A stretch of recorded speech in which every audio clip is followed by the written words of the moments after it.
Baik, halo kepada Pak Hanif dan teman-teman. Pada kesempatan kali ini, saya dan kelompok saya akan mempresentasikan tugas besar kami yang memiliki topik multiplexing dan multiple access. Ini agenda pada PPT kami. Ini peta konsep yang akan kami bahas dalam PPT kami.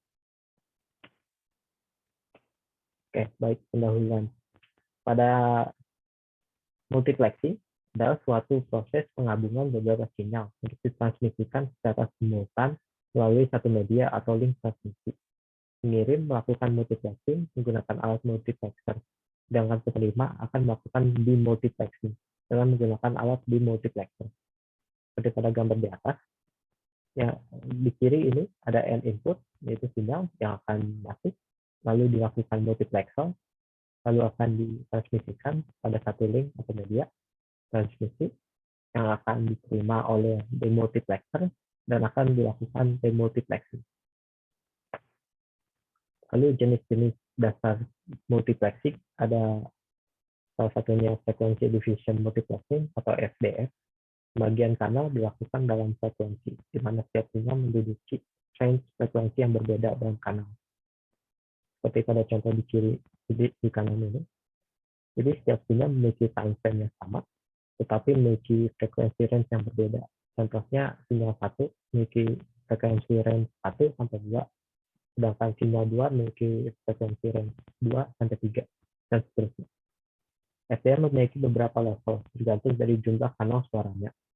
Ada pre-group yang memiliki 3 kanal, basic group yang memiliki 12 kanal, super group yang memiliki 60 kanal, dan master group yang memiliki 960 kanal.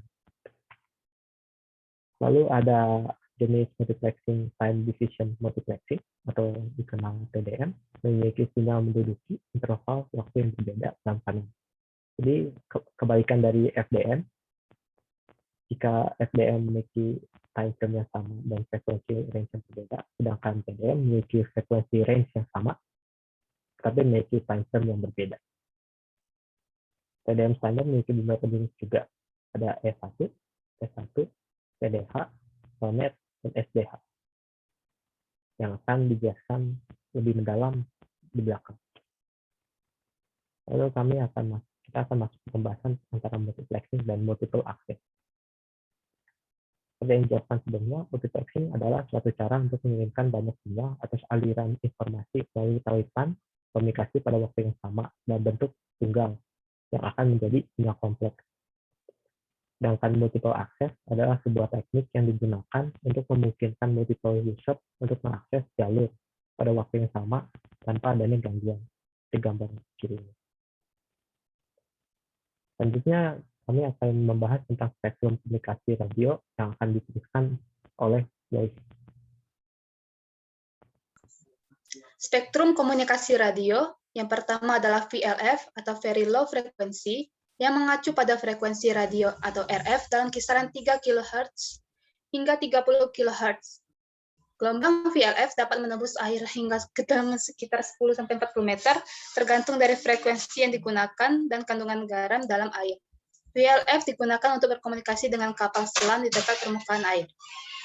LF atau low frekuensi dalam rentang 30 kHz hingga 300 kHz. Di Eropa, sebagian Afrika Utara dan Asia, bagian dari spektrum LF digunakan untuk menyiarkan siaran AM.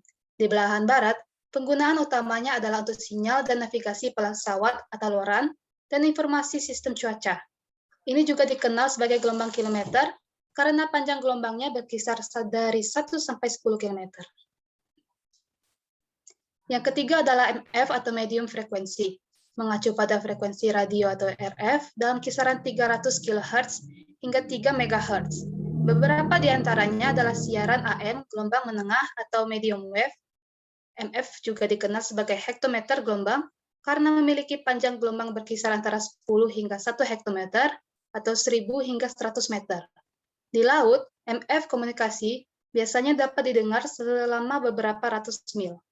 Yang keempat adalah HF atau high frequency, yang mana gelombang radio yang beroperasi pada frekuensi 3 hingga 30 MHz, dan biasanya digunakan untuk komunikasi radio jarak jauh karena sifat gelombangnya yang dapat memantulkan objek tanpa mempengaruhinya.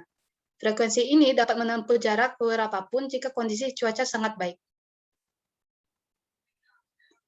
Yang kelima adalah VHF atau Very High Frequency, yang mana frekuensi radio berkisar antara 30 MHz sampai dengan 300 MHz. Secara umum, VHF digunakan sebagai siaran radio FM, siaran televisi, pemancar telepon seluler darurat seperti darurat, bisnis dan militer, komunikasi data jarak jauh menggunakan modem nirkabel, radio ham, komunikasi laut, komunikasi lalu lintas udara, dan sistem navigasi udara. Transmisi gelombang terbatas pada area lokal dan tidak mengganggu transmisi ribuan kilometer jauhnya. Yang selanjutnya adalah UHF atau Ultra High Frequency. Ini adalah gelombang elektromagnetik dengan frekuensi 300 MHz hingga 3 GHz atau 3000 MHz. UHF juga dikenal sebagai gelombang desimeter karena memiliki rentang panjang gelombang 1 hingga 10 desimeter atau sekitar 10 cm hingga 1 meter. Gelombang radio dengan frekuensi di atas pita UHF adalah SHF dan IHF, sedangkan sinyal frekuensi yang lebih rendah termasuk ke dalam VHF. Next. Selanjutnya adalah SHF atau Super High Frequency, yang mana frekuensi di kisaran 3 GHz dan 30 GHz. Mereka dikenal sebagai gelombang sentimeter, artinya rentang panjang gelombang adalah 10 hingga 1 cm. Gelombang elektromagnetik SHF relatif singkat untuk gelombang radio. Frekuensi ini digunakan untuk microwave, WLAN, dan radar. Yang terakhir adalah IHF atau Extremely High Frequency. IHF beroperasi dalam rentang frekuensi 30 hingga 300 GHz. Di luar itu, memancarkan cahaya inframerah. Juga dikenal sebagai radiasi terahertz. Panjang gelombang dalam pita ini adalah 10 hingga 1 mm. Dibandingkan dengan pita rendah, sinyal radio terestrial di pita ini sangat sensitif terhadap redaman atmosfer. Secara khusus, sinyal dalam rentang 57 sampai 64 GHz adalah sinyal yang sangat lemah yang rentan terhadap resonansi dari molekul oksigen.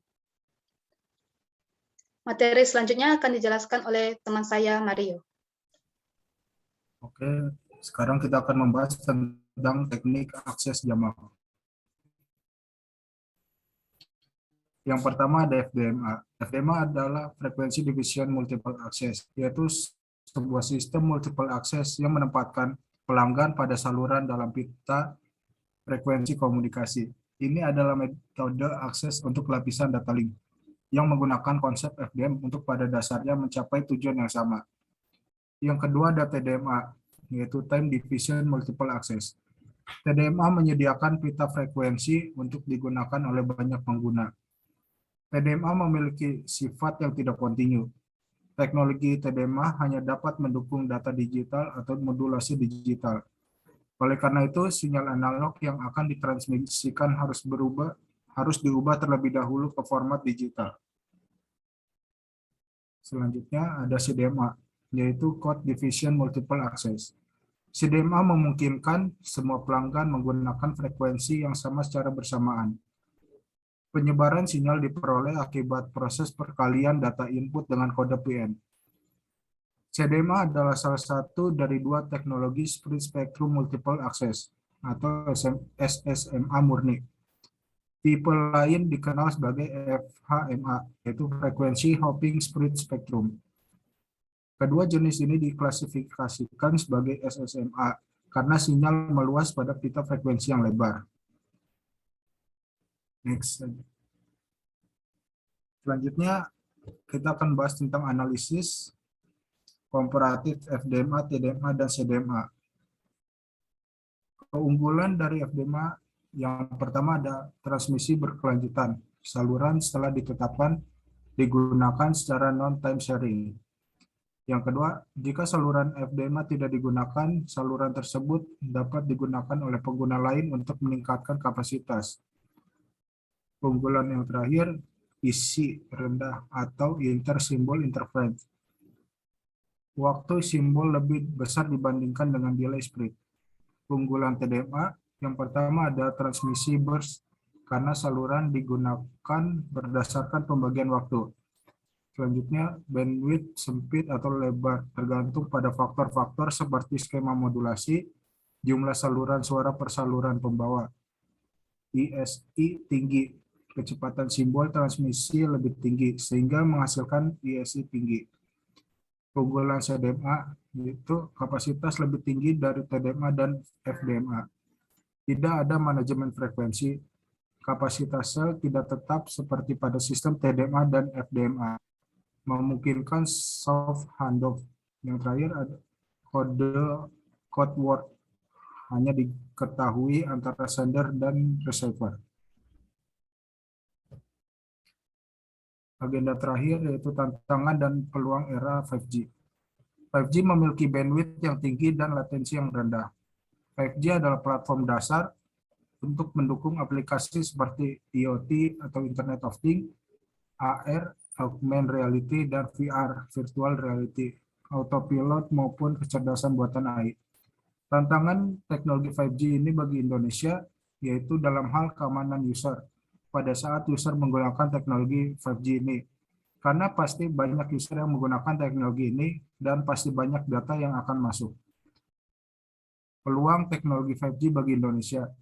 Teknologi ini bisa menjadi aset yang besar dan Indonesia bisa mempunyai kesempatan untuk mengikuti tren inovasi global dan bersaing. Sekian presentasi dari kelompok kami. Terima kasih.